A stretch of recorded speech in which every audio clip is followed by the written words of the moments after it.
Muchas gracias, señor presidente. Tenemos la oportunidad esta tarde aquí de debatir de forma concreta sobre la reforma o derogación, como nosotros sugerimos, de los elementos que consideramos perjudiciales del artículo 135 tras la reforma que se hizo en agosto del 2011 entre el Partido Socialista y el Partido Popular. Desde entonces hemos estado denunciando, literalmente, que este artículo ha sido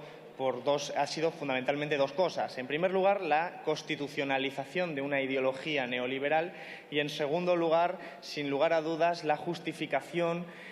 jurídica de los recortes que se han estado acometiendo en el Estado social, en sanidad, en educación, en prestaciones sociales. Lo hemos denunciado por activa y por pasiva, lo hemos denunciado en enmiendas, en proposiciones no de ley, en proposiciones de ley, lo hemos denunciado en prácticamente todos los espacios y hoy por fin tenemos la oportunidad de tramitarlo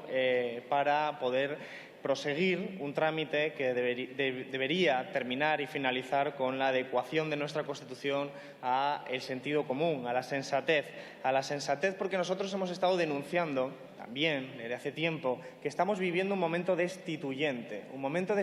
que no se inicia con la crisis económica, sino que se inicia mucho antes, con la construcción también de una determinada fórmula y diseño de la Unión Europea. Una fórmula y diseño que denunciamos ya históricamente con el Tratado de Maastricht, el Pacto de Estabilidad y Crecimiento y sucesivos tratados como el de Lisboa, que han ido diseñando una arquitectura institucional que no dejaba alternativa al neoliberalismo. Ese es un proceso destituyente porque es un proceso que destituye el poder constituido de las constituciones nacionales de diferentes países, no solo de España. Eso es lo que nosotros hemos denunciado y hemos denunciado que quienes lo ejecutaban eran el bipartidismo, es decir, esa alternancia que ha existido entre Partido Popular y Partido Socialista, que han ido vaciando formalmente nuestras constituciones, delegando competencias en instituciones supranacionales de dudosa legitimidad democrática, pero también un vaciado sustancial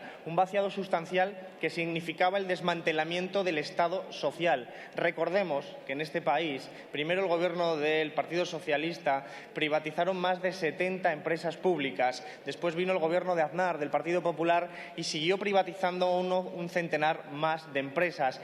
que eran fundamentales para poder satisfacer las necesidades más básicas de la ciudadanía. A día de hoy se ha dejado aquello como un desierto, no tenemos empresas públicas casi en ningún sector y realmente eso es lo que puede explicar que finalmente nos encontremos ante dramas sociales, económicos, que no pueden ser resueltos por la vía de la acción del Estado y que al final los diferentes gobiernos tienen que pedir, por favor, determinadas políticas al poder económico privado. Esa inversión de la relación entre economía y política se ha producido porque el Partido Popular y el Partido Socialista durante sus diferentes gobiernos han ido ayudando a que se construyera una relación en la que la economía acababa subordinando a la política y hasta ese momento se llegó en el 2011 con aquella reforma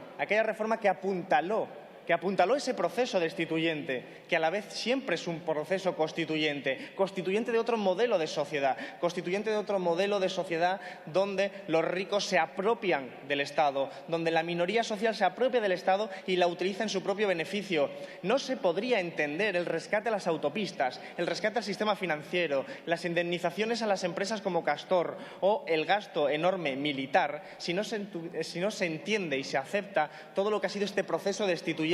No se entiende cómo los diferentes gobiernos, primero el Partido Socialista en 2010 y después el Partido Popular en esta legislatura, han tenido que pedir, por favor, al sistema financiero rescatado que actuara para prestar a la economía real. Encima, sin éxito ninguno. No se entendería este proceso de acumulación por desposesión que ha disparado las desigualdades. Las desigualdades no se disparan azarosamente, no son un accidente de la historia, son el resultado y consecuencia lógica de una determinada política y de un diseño institucional muy concreto, diseño institucional que ha sido construido poco a poco por el Partido Socialista y el Partido Popular en esa Unión Europea y en esa constitucionalización del artículo 135. Por eso que nadie pretenda que el artículo 135 135 sea absolutamente la solución o el perjuicio de absolutamente todos los males de esta sociedad. Sin lugar a dudas, nosotros mantenemos que es condición necesaria suprimir los elementos negativos del artículo 135, derogar aquella reforma,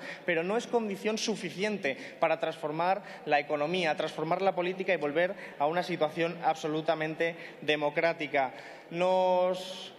vemos obligados a recordar qué ocurrió en aquel agosto del 2011. Nos hemos obligado a recordar que entonces el Partido Socialista recibió, en forma de una carta, el propio presidente del Gobierno, una carta que era secreta, que era confidencial, como aparecía registrado en la misma, y que nos enteramos muy posteriormente, después de la publicación de la misma en el libro de José Luis Rodríguez Zapatero. En aquella carta, el entonces presidente del Banco Central Europeo exigía determinadas reformas estructurales para el país, determinadas reformas estructurales que se fueron acometiendo y que se terminaron de acometer y se siguen terminando de acometer por este otro gobierno, el gobierno del Partido Popular. Reformas que han terminado de ir atacando literalmente el Estado social. Ese giro que hizo el Partido Socialista, un giro bastante particular, de aceptar hasta las últimas consecuencias la doctrina neoliberal que entonces, desde el poder económico privado y desde el poder público de la Unión Europea, se estaba promoviendo. Aquella política que termina y cristaliza con ese artículo 135, gravísimo artículo que lo que hace es subordinar y violar toda la Constitución española, porque establece una priorización del pago de los intereses de la deuda por encima de cualquier otro pago, sea sanidad pública, educación pública, pensiones o cualquier servicio público. Y, en definitiva, eso significa darle la vuelta a la Constitución, significa aceptar que las garantías positivas recogidas en la Constitución no sirven de nada, están subordinadas a ese pago de intereses de la deuda. Y si recordáis ustedes todos lo que ocurrió y las explicaciones que dio entonces el Partido Socialista fueron muy curiosas. Dijo que era para mandar un mensaje a los mercados. Para mandar un mensaje a los mercados, ¿cuánta verdad en unas solas palabras? Era reconocer que en realidad eran los propios mercados, que tienen nombres y apellidos, que no son entes abstractos, que son grandes empresas, grandes fortunas, los que estaban exigiendo en ese momento el cambio. Por lo tanto, encontramos a un gobierno que se puso de rodillas ante los mercados financieros y lo hizo a través de una paradoja enorme, la paradoja de que tuvo que pedir prestado a los mercados, a las grandes fortunas y a las grandes empresas a las que antes se les exigía esas cantidades por la vía de los impuestos, porque esa también era la consecuencia de haber bajado impuestos a los ricos en las últimas décadas por los diferentes gobiernos, de haber permitido ese diseño institucional. Por eso, nosotros nos alegramos de que el Partido Socialista haya anunciado que entiende que es un error aquella reforma. Sin embargo, a este portavoz que está hablando en este momento le resulta ciertamente sorprendente. Sorprendente porque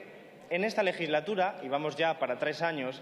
como decía al principio, hemos traído en muchas ocasiones este debate y nos hemos encontrado muchas veces con los portavoces del Partido Socialista acusándonos de populismo, acusándonos de irresponsabilidad por pedir lo que hoy ellos parece que van a pedir. Y eso verdaderamente es sorprendente porque son 3 años, no un día, son 3 años en que se reconocía literalmente que el pacto del 2011 era correcto. A nosotros nos parece que no se puede subordinar ninguna constitución, ninguna economía a los intereses de una minoría social, por muy adinerada que sea, porque no es una cuestión meramente económica, es una cuestión democrática. Por eso proponemos de nuevo hoy, 3 años después, 4 años después realmente, desde el inicio de todas estas políticas de recortes, proponemos derogar aquellas partes que priorizan el pago de intereses de la deuda. Nosotros entendemos que esta medida tiene que ir acompañada de otras medidas de política económica,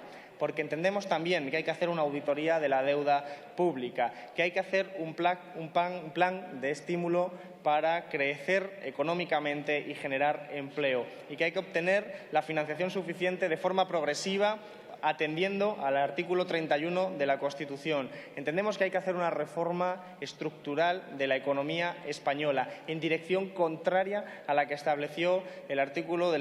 135, porque no olvidemos tampoco que las sucesivas leyes que han venido después del artículo 135 se han escudado en este para justificar los recortes en sanidad, en educación y en el resto de prestaciones sociales. Por eso nos parece fundamental quitarle este puñal que tiene clavada la Constitución, un puñal que está haciendo sangrar a la propia normativa jurídica. Quitárselo, pero, sin embargo, proseguir haciendo reformas para ir y devolverle la democracia a la Constitución y, sobre todo, esa orientación hacia los intereses de la mayoría social. Agradecemos todos los grupos que se puedan sumar a esta iniciativa. Agradecemos que vuelva el sentido común de izquierdas, pero entendemos que no hay credibilidad en aquellos espacios donde, evidentemente, el error no se asuma de forma global y no solo parcial. Estamos ante un puñal clavado después de muchas otras heridas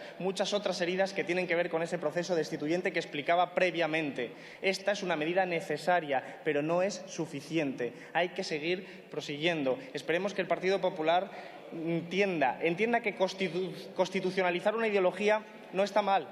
Todas las constituciones son ideologías, pero que constitucionalizar una ideología como el neoliberalismo atenta no solo contra la mayoría social, sino también contra la democracia misma, y que las constituciones no están para servir a una minoría social, están para representar a la mayoría del pueblo español. Y eso es precisamente algo que no sucede mientras el artículo 135 esté escrito y redactado de la misma forma que está. Por lo tanto, esperemos que el Partido Popular tenga a bien tomar a consideración esta proposición de ley. Sin más, muchas gracias.